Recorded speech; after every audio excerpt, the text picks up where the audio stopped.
Wesh mes gars, wesh mes gossures, j'espère que vous êtes toutes et toutes très bien. Il était grand temps de parler de séries, c'est parti. C'est pourquoi on va parler de Van Helsing. Je précise ça dans un premier temps qu'ici on va parler uniquement de la série. Je sais qu'il existe des bouquins et je crois même qu'il existe un film, voire même des bandes dessinées ou des comics, je sais pas. Moi j'ai vu que la série donc on va parler uniquement de la série. La série je crois qu'elle était sur Netflix ou Amazon Prime, en tout cas on l'a vu sur un des deux. Je sais plus lequel, je sais pas si elle est encore dispo, je crois qu'il y avait 5 saisons, on l'a enquillé assez rapidement et il y a des choses à dire. Van Helsing c'est une histoire de vampires comme on pourrait en connaître plein. Van Helsing c'est une histoire simple de vampires comme on connaît, c'est des vampires qui vont bouffer des gens, enfin qui sont là pour tuer des gens et transformer le plus de gens possible en vampires. Donc jusque là on est là hein, et les humains essayent de survivre, bref. Mais c'est quelque chose d'assez courant et de commun, j'ai l'impression que tout le monde connaît les vampires.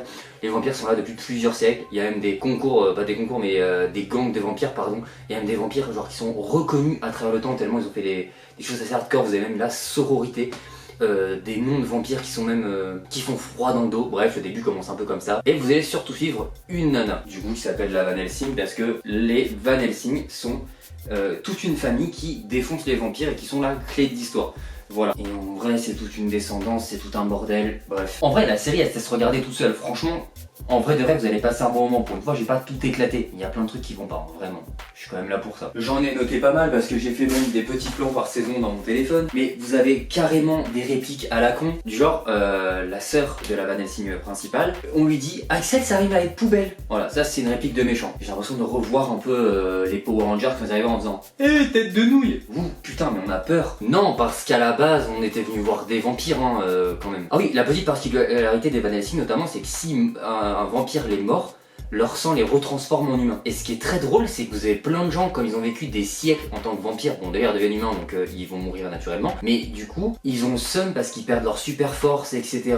Le fait d'être immunisés au danger, alors au danger, danger de la vie que nous on connaît, genre le rhume, tout le tralala, et genre vraiment ça les fait chier, genre pour eux c'est presque une honte. Ça par contre je trouvais ça fun. Comme dans chaque série que je vois, je crois, ou de films, notamment d'horreur, il y a toujours ce putain de personnage que t'as envie de le voir mourir, t'as envie de limite de rentrer dans la saga, enfin dans l'histoire quoi, et de lui arracher la tête toi-même tellement t'en peux plus. Et bien évidemment, tu te doutes qu'ici c'est le cas. La Doc. La Doc. Oh, elle était insupportable tout le long de l'histoire. Et le pire, spoiler, c'est qu'elle ne meurt pas. Jusqu'à la fin, elle ne meurt pas. À chaque épisode où on la voyait, bon il y a des épisodes où elle était pas là heureusement, mais tous les épisodes où on les voyait, ou les moments où elle était là, on était là en train de se dire avec une pote, je veux pas mourir genre. Tu veux pas te transformer en vampire ou te faire éclater, charcuter, bouchonner. Ça se dit pas bouchonner.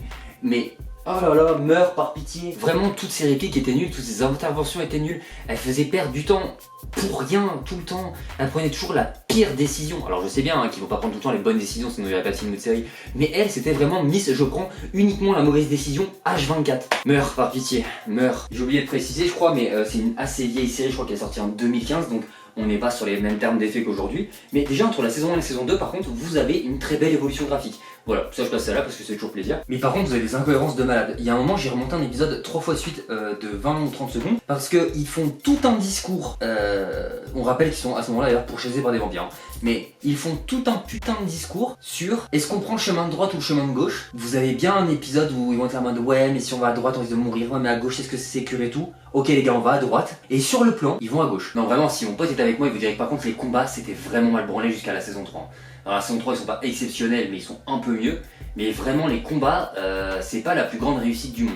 Vraiment pas. Et d'ailleurs, jusqu'à la saison 3, on a quasiment aucune explication sur comment fonctionnent les vampires. Voilà, on sait juste pour la transformation parce que voilà, mais tout le reste, on ne sait pas d'où ils viennent, comment ils viennent, deux saisons complètes, personne t'en parle. Je sais pas si le scénar a été écrit petit à petit, mais en tout cas, à aucun moment c'est précisé. Et dedans, vous avez plein de trucs what the fuck. Genre par exemple, il y a un mec qui accepte de faire tout un truc, genre grotesque. Genre vraiment, on lui demande des bails surhumains pour un Kit Kat en échange. J'ai déjà dit, la bouffe ça peut changer quelqu'un. Il y a même à un moment, je sais plus exactement pourquoi, mais ils arrivent à pouvoir endormir des gens.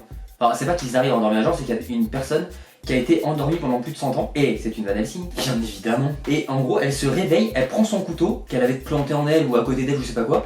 Le premier réflexe qu'elle fait, c'est faire un lancer de couteau hyper précis, hyper pointu. Je sais pas, ma soeur, nous on se réveille d'une sieste, tu veux dormir 20 minutes, tu te réveilles 2 heures après, tu sais plus où t'habites, tu sais plus comment on t'appelle, toi tu te réveilles de 100 piges, tu lances un couteau parfaitement relax. Ah oui, d'ailleurs, j'ai fait une erreur en début de vidéo. C'est pas Axel, sa sœur. Mais en gros, on apprend que la Van Helsing a une sœur. Donc elle s'appelle Scarlett. Et d'ailleurs, Scarlett, oh là là, incroyable cette go. Et ici, on n'est pas des beaufs, hein, je parle pas de physique. Elle a juste un flow incroyable. Elle se bat avec une épée, elle a 2 épées dans le dos, c'est même pas de la même taille et tout. Vraiment un banger cette go. Mais on apprend plein de choses petit à petit sur elle, sur les deux, parce que je rappelle qu'elles sont sœurs. Donc elle aussi, machin, elle a le sang d'Evan Helsing, donc forcément elle peut résister aux morsures, blablabla, nanana. D'ailleurs j'avais capté qu'à un moment, sa fille, enfin il y avait une nana qui a rencontré à un moment, et j'ai capté que c'était sa fille parce qu'elle se ressemblait comme deux gouttes d'eau, et je sais plus si c'est sa fille à elle ou sa fille à l'autre, mais en tout cas bref, elles se ressemblent les de famille quoi. Et en fait on apprend que quand elles sont petites, elle et sa sœur, donc Evan Helsing, je sais plus son blaze, bref, elle et Scarlett, quand elles sont petites, sont dans un espèce de centre chelou. Centre où ils vont retourner parce qu'on leur répétait une phrase quand ils étaient petites en mode tu dois chercher derrière la montagne. Et en fait, dans la chambre qu'on leur avait créée, il y avait une montagne peinte au mur, il fallait péter le mur pour récupérer le truc. Et on leur disait tout le temps il y a que vous qui pourrez récupérer ça, forcément, puisqu'ils avaient la super force, ça pouvait défoncer le mur. Voilà, bref. Mais dans ce putain de centre, on les voit utiliser des pouvoirs. Genre par exemple, Scarlett, genre, est devant le fameux docteur qui est un fou furieux là. Elle met ses mains comme ça et ça fait une vague comme un champ de force qui expulse le gars en mode télékinésie power. Ça, vous le voyez 15 secondes pendant un épisode. Sur 5 saisons quand même. Et c'est à ce moment-là qu'on explique que les deux filles sont particulières, que c'est des Van Helsing, qu'elles ont tout un potentiel machin héréditaire et tout. Plus jamais dans la série, on entend parler de ces pouvoirs-là. Donc on sait qu'elles peuvent faire bien plus, mais on saura jamais quoi. Comme les vampires avec le système des princes, on n'en entend pas parler avant la saison 3. Oui, parce qu'il y a un système de princes en gros, il y a 4 princes je crois, je sais plus tous les nombres, ne me redemandez pas, je l'ai vu longtemps. Il y a 4 princes, je crois, en tout cas tu peux être un prince et du coup genre, c'est un peu comme si t'étais un alpha dans les meutes de loup-garou quoi, genre t'es la plus badass. D'ailleurs vous allez suivre un personnage qui est assez marrant, c'est Sam. Sam lui me fait gueulerie de ouf. Parce que Sam en fait c'est un mec qui devient accro à un autre mec parce qu'il a toujours été seul dans sa vie quand il devient vampire. Genre vos émotions sont exacerbées donc forcément il pense qu'à une chose, c'est rester avec ce pote en question qui va finir par réussir à transformer en zombie, n'importe quoi, en vampire. Celui-là il me fait vraiment rire et d'ailleurs il tombe amoureux à un moment d'une vieille brique qui a plus de 400 piges et lui il en a genre 50 et genre il commence à se draguer, à se choper. Vous voyez comme quoi la différence d'âge, hein, 50 ans, 400 ans. Ça dérange pas tout le monde. Bon après là les deux sont majeurs hein, depuis longtemps. Pour vous dire à quel point les combats sont chelous, à un moment donné ils se battent avec une hache. Le mec lance la hache et elle rebondit sur le mur et elle revient vers le mec. Ça arrive jamais ça. Mais quand je vous dis rebondit c'est d'une façon complètement genre pas possible. Rien n'est possible, genre vraiment y a trop de trucs comme ça. Il va falloir attendre la saison 5 d'ailleurs de mémoire pour avoir un vrai générique. Les gars bravo il serait temps. Et pour vous dire à quel point genre vous voyez que c'était le début des vrais budgets mis dans cette série, c'est qu'à partir de la saison 5, ils ont un drone. Ça se voit au plan. Donc ils investissent dans un drone. Est-ce qu'ils l'ont loué ou pas, ça s'en les couilles, mais ils investissent dans un drone. Je peux vous jurer que le drone, ils l'ont rentabilisé sa mère. C'est-à-dire que dès qu'ils pouvaient caler un plan drone, même complètement inutile, il y avait un plan drone. Plan drone. Plan drone. Tu marches dans... oh là là, les Van Helsing marchent dans la rue. Plan drone. Oh là là, ils vont entrer dans un bâtiment qui est perdu en plein milieu de la campagne. Plan drone. C'est tout le temps comme ça. Ça c'est pareil, il n'y a aucune raison à ça, mais genre à mon avis c'est dans les codes de la pop culture, etc. Mais si t'as un vampire dans la série, t'es forcément habillé en dark. C'est-à-dire genre petite, souvent des perfectos, des bracelets à clous, nanana. Tu peux pas être juste un vampire et vouloir te bastonner et être habillé en jean, je pense. Genre, apparemment c'est illégal. La dernière saison c'est la plus longue, en vrai de vrai c'était vraiment la saison la plus chiante. En plus il y a le dénouement d'histoire et c'est ça qui est dommage. Mais ça va jusqu'à un moment donné, genre déjà faut pas se faire repérer. Et ces connes, elles gueulent comme des putois, personne ne les entend, déjà tu comprends pas pourquoi. Et à un moment, elles sont 5 à aller se cacher dans une baraque parce qu'il y a une espèce de tracker qui arrive à les poursuivre. Et faut pas qu'elles les regardent dans les yeux ou il y a un délire, et parce que sinon il n'y a pas une possession d'elles, et elles vont arriver à rentrer dans la maison, sauf qu'elles ont mis des trucs sur les murs pour éviter qu'elles rentrent, parce qu'il y a aussi de la magie hein, dans l'histoire, sinon ce serait pas drôle. Pour éviter qu'elles rentrent, elles vont arriver à les avoir une par une, non mais c'est un enfer. Parce que ça dure au moins 3 épisodes, c'est un enfer. Et en plus, pendant tout ce temps-là, elles se racontent leur passé. Ma soeur, ton passé, il a 300 piges, ça n'a rien à voir avec les vampires. On s'en fout, t'étais une victime quand t'étais encore vampire, avant d'être vampire, et que une fois que t'es devenu vampire, t'es devenu badass. On s'en pète un rein, frère. Vraiment, on s'en fout. Si je regarde une série de vampires, c'est pour que ça se tabasse, c'est pour qu'il y ait du sang, que ça décapite. Pas pour que tu me racontes qu'avant, t'étais la petite intello au fond d'une bibliothèque et t'aimais lire des bouquins.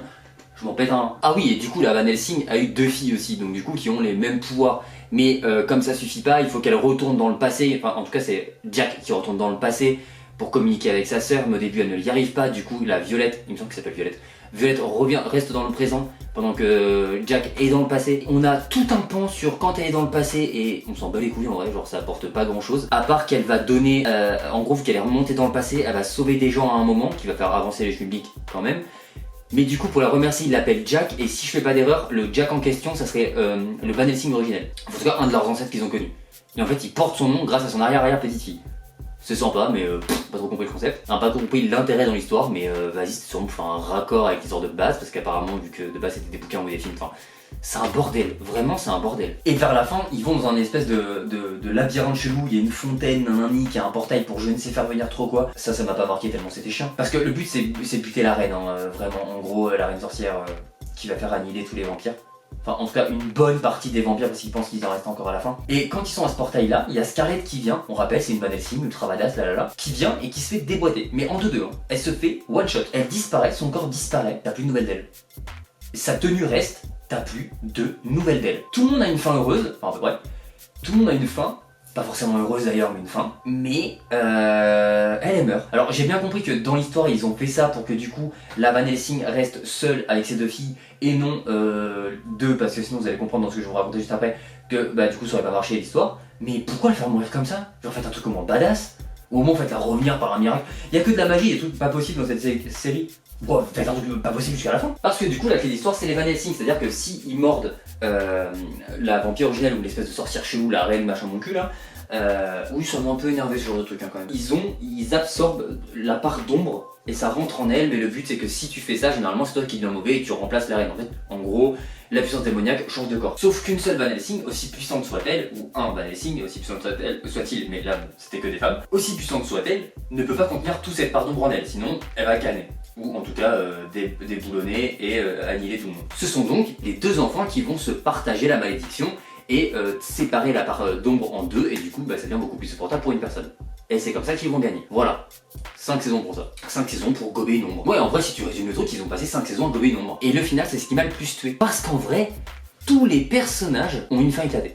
Vous avez une nana qui est incroyable et qui fait partie de la fameuse sororité que j'ai parlé juste avant, donc c'était un recueillement de sœurs, etc. avec des rituels chelous, qui étaient toutes des vampires, tombe amoureuse d'une des Van Helsing, si je fais pas d'erreur, c'est de Jack. Elles se sont enfin retrouvées parce que je rappelle que Jack a passé je sais pas combien de temps dans le passé. En tout cas, elle tombe amoureuse d'une des Van Helsing, elles sont en couple, tout se passe bien, trop mignon, et à la toute fin, elle décide d'aller faire le tour du monde pour aller buter le peu de vampires qui restent, etc. Et donc elle laisse tomber sa go. Ok, fin heureuse, my bad. Genre, pourquoi genre vous partez pas soit à 2 soit faire un truc avec ta go au lieu d'aller... Bref, on comprend pas. Et la fin, c'est un espèce de prologue final en mode... on vous raconte quelques années après, mais qui ne sert à rien, qui est nul, mal fait, et en mode il retrouve même quasiment pas des vies normales ou quoi, enfin... Ça dure pas longtemps, mais bah on s'en balèque. Vraiment, on s'en balèque. Du coup, Van Helsing, c'est une vieille série. Franchement, j'ai vraiment apprécié, j'ai passé un bon moment. Et aussi parce que j'ai beaucoup rigolé, parce qu'il y a beaucoup trop de défauts. Comme les combats qui vont pas, comme il y a vraiment trop de détails. Moi, j'adore remarquer les faux raccords, donc vraiment, là-dessus, j'ai beaucoup rigolé. Mais après, ça se tient, ça reste une série stylée et t'as envie de voir la suite à chaque fois, nanana. Vraiment, ça passe. En vrai de vrai, je pourrais la recommander si t'es pas trop tatillon sur les effets spéciaux et les faux raccords et tout. Parce que quand même, ça m'a un peu trigger. Et je pense que, d'ailleurs, si ça vous intéresse, dites-le moi, mettez-le moi en commentaire et je vous le ferai. Mais je pense qu'il faudrait faire un raccord entre les films, les séries, la série et les bouquins et faire un gobi-goodba parce que je pense qu'il y a eu 2-3 erreurs et qu'il y a eu un peu du laisser emporter par les scénaristes. Mais en vrai, non, ça va, c'était sympa, cool. Mais je peux pas m'empêcher de cracher dessus quand même.